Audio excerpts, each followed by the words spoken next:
Hvis du ikke vil vide, hvor voldsomt nogle børn og unge skriver til hinanden på de sociale medier, så stop filmen nu. Vi bad en række gæster læse ægte beskeder fra sms og sociale medier op. De har ikke set beskederne før. Okay. Det var det ikke så godt. Hvad står der? Der står, bro, jeg smadrer dig fucking... Jeg smadrer din fucking skalle af. Take care. Siger det bare.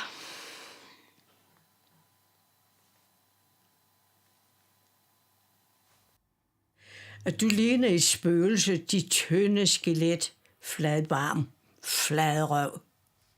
Du er det klammeste klamme. Du tror, du er lækker. Du er så nederen ugly. Du er led, dum og en smætter. Jeg håber, du holder op med at leve. Danmark er bedre uden dig og din klamme familie og din store, fede, klistrede røv. Du taler shit om alle, men nu taler vi shit om dig. Shit i din mund. Du vil dø alene i verden, og vi skider på dit gravkiste.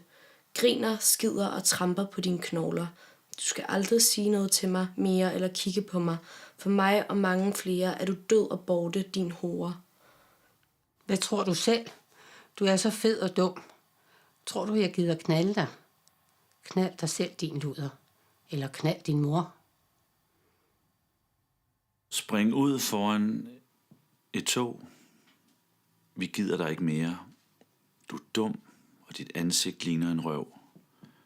Du er en fucking fed autist. Dø.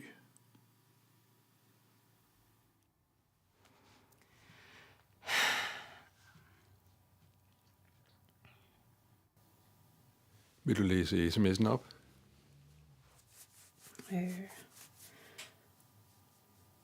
Det tror jeg faktisk ikke, jeg vil. Kan du fortælle, hvorfor? Den er meget voldsom. Pas på.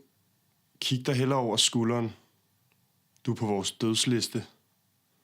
Vi kommer uden du aner det. Når du er i bad. Når du er på vej hjem. Når du sover. Når du er til idræt. Vi fucker dig af. Jeg tænker, at jeg slet ikke kan forstå, hvordan børn kan være så onde ved hinanden. Svans, Victor.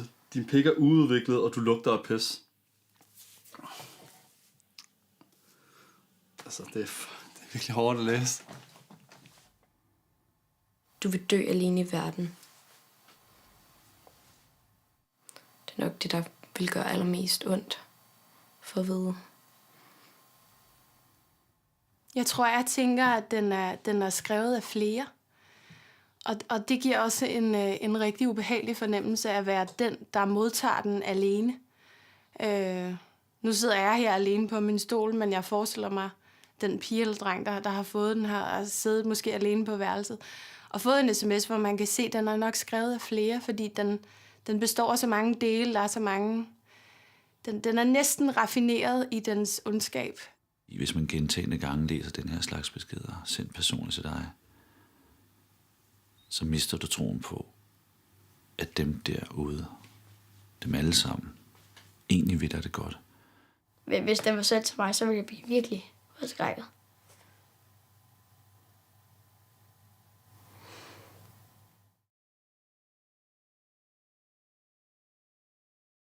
Hvis du vil modvirke mobning, så gå ind på vores hjemmeside. Der kan du finde inspiration, råd og undervisningsmaterialer til elever, lærere, pædagoger og forældre.